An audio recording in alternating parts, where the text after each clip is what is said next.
Good afternoon. Front desk, this is Mary Rose speaking. How may I assist you today?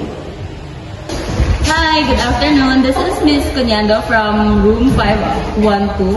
I'd like to make a special request, please. Of course, Miss Tonyando. What can I do for you?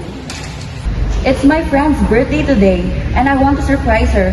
Could you help me arrange something special in our room? Maybe some balloons and a small cake?